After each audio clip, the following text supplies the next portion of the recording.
week I talked about movies influencing manga. Now I want to talk about the inverse. Movies influencing comic book artists. Late 1970s, people wanted three things in their movies: sex, kung fu, and spies. Pretty much the average film goer would sound very similar to this bit from Dolomite Is My Name. This movie's playing across the whole country. And ain't got no titties, no funny, and no kung fu. This attitude can be seen most prominently in the comic books of the time, namely whatever Marvel was churning out. With certain restrictions lifted, Marvel could have a bit more fun and experiment with forays into horror and various exploitation crazes at the time. The only real successes Marvel would find would be Luke Cage and Ghost Rider, and the titular master of Kung Fu himself, Shang-Chi, who'd be one of the first minority characters to get a series lasting over 100 issues and would become Marvel's James Bond. Well, Nick Fury too, but they kind of killed Nick Fury. Also didn't. I don't know, it's complicated. I'm not talking about him.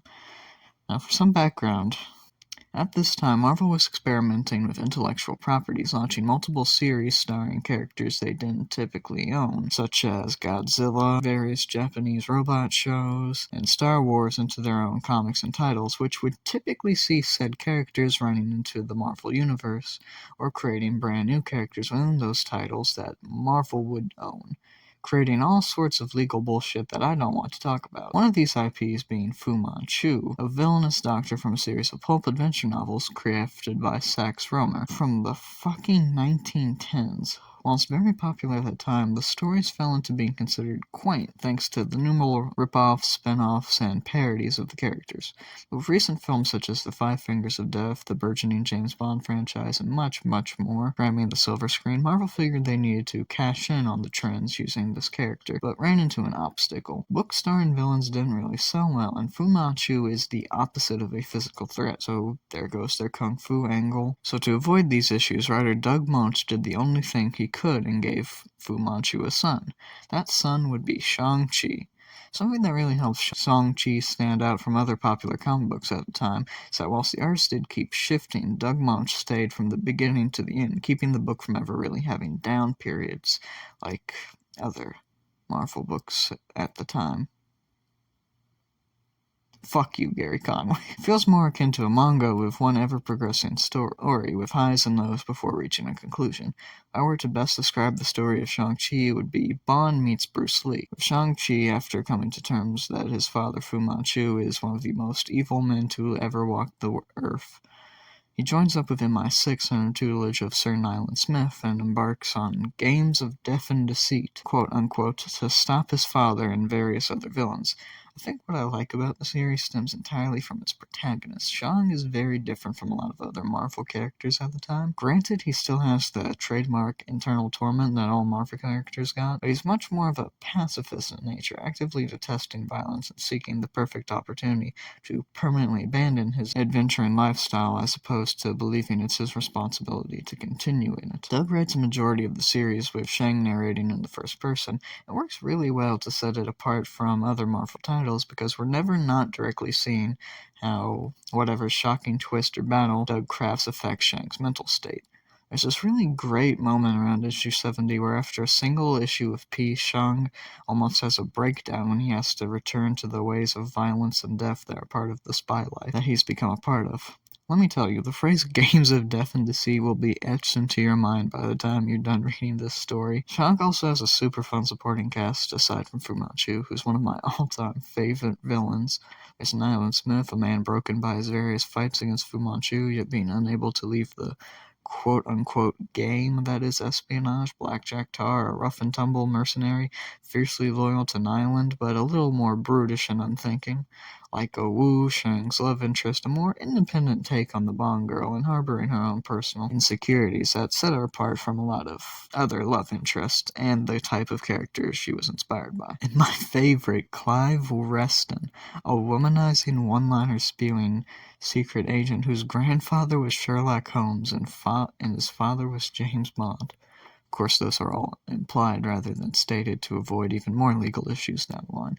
Anyway, they're all shockingly nuanced and interesting characters, with the love triangle between Shang and Wu and Reston being a highlight of the series. Every story plays out like a miniature Bond film, with possibly the best arc being the Death Seed, a story that sees all our characters clash with Fu Manchu to prevent him from launching the moon into the Western world. It's a fantastic arc. Each issue of the arc sees a different character narrate for an issue, breaking up the typical Shang narrates the whole story type format the series approached.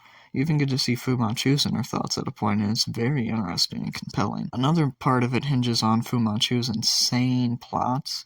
He has an Arctic dome which launches into a spaceship, which from there he plans to destroy the moon, on top of the fact that earlier in the arc he resuscitated his ancient ancestor using his own blood, making him his son, and sending him against Fu Manchu in the type of shonen villain climax that you see in, say, Rikio, not a Marvel comic. Also, the art's just fucking awesome. The art done by Paul Gulacsi for the first half is stellar. He really captures the kind of moody atmosphere present in spy and crime thrillers of the time, with many of his splash pages feeling more akin to film posters.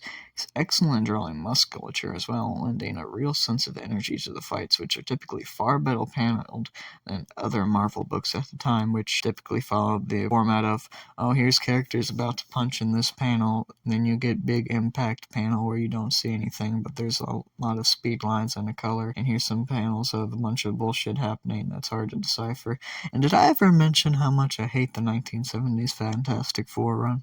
You can tell Gulacsi and other artists really had to think about how each character moves in and out of panel, as opposed to just slapdash drawing energy beams and explosions with occasional punches. Other artists try to match his style for the rest of the series and do a solid job, my favorite of which being Gene Day, who, while not as strong at paneling as Gulacsi was, he did draw some very exotic and interesting locales with these huge splash pages. It really becomes very splash page heavy around the end of the series with these beautiful and exotic locales. His work on the final Fu Manchu story is great, with Death Dealer and Shang-Chi fighting amongst the crumbling ruins of an ancient castle, whilst Fu desperately tries to drink the blood of his son for a chance to regain his immortality. Side note, but I fucking love this scene. All the other food deaths had an element of bombast to them, such as getting shot and then abandoned in space in the Death Seed arc, and then getting blown up during his return arc. They all had a visual element to them that made them stand out as a big bombastic action sequence, but there's something beautifully cathartic seeing the immortal, all-powerful Fu Manchu brought to his knees, not through violence, but through his own personal fears of death overwhelming him, with a son who fought so hard to be rid of his father's influence, leaving him to this crumbling castle, almost symbolic of the world that Fu Manchu fought and corrupted everyone for, crumbling to his knees. It's good shit, is what I mean to say in less words. I've been hyping Fu Manchu up for a lot of reasons, but he wasn't the only great villain Shang had, from the visually interesting Razor Fist to the Goldfinger-styled Velcro, and my personal favorite, Mordillo and his little psycho cartoon assistant, a mentally ill schizophrenic double agent who used the vast amount of wealth to build a giant fucking laser weapon like in Moonraker. And get this, has an island made up entirely of robots he made that are styled after cartoon characters. And his little assistant here goes fucking insane after Mordillo gets burned to death by his giant laser and starts worshipping the bones of his corpse, embarking on various missions to kill Shang-Chi, apparently being hired by MI6 several different times, which is fucking wild to me because I can't picture how that meeting would go. Just some stuffy British guy talking to a cartoon character that talks like an old 40s man. Hilarious. My favorite out of all of them is Shun Kuei, a rival martial artist who only shows up about 3 times.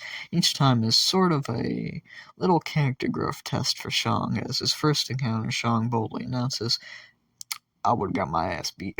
By the third time is Shang Kuei, who boldly announcing how much he would have lost after Shang's quite frankly harrowing bits of character growth. Shang's had a couple more runs after his original 125 issue tale, and appearances in other stuff such as Avengers, but copyright bullshit surrounding him made it so that he didn't really have an ongoing for a while, and you can't really use his best character. On top of that, all the subsequent ones are nothing special. They all failed to capture what the original series had that made it so distinct from a lot of other modern and older comics. Oh yeah, there's also a movie, which it's got Razor Fist, and literally no other character from the entire 125 issue run.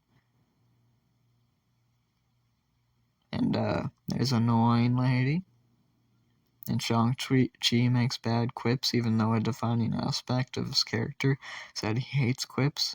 In fact, he stated that at least 200 fucking times in the series. And it's 2.5 hours long for some reason. And I hate you, Kevin Feige. Anyway, Shang-Chi remains an interesting combination of Bronze Age Marvel styling that's well worth your time. My only critique is that Sal Buscema's issues are just very visually bland. He shows up every once in a while, typically after the end of a big arc, and it's so very boring. Typically sees him on some kind of adventure set in the past before a major arc happens, and it'll typically be, oh, I'm wandering around to find one guy. Oh no, I ran into something accidentally. Boringly paneled fight scene happens. Yeah, it's not Sal's best work, but it's there. It's not awful to look at. It's not like I'm reading Fantastic Four Unlimited or something. Anyways, that's all I got for y'all. Subscribe, please. Peace, y'all.